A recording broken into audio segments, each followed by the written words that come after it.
မှပြန်လာတာပဲတန်အမြောက်တွေးချင်လို့စောင့်နေတာတော်တော်ကြာနေ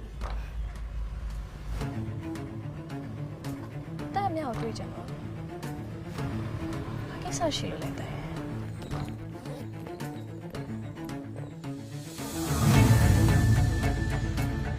ရှော့အမြောက်ကလစ်မလား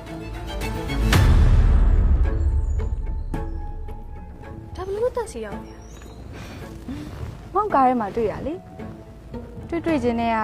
ညကလစ်ဆိုတာတန်းတီပြီးသားပါပေးမယ်နဲ့အခုမှပဲပေးဖြစ်တော့တယ်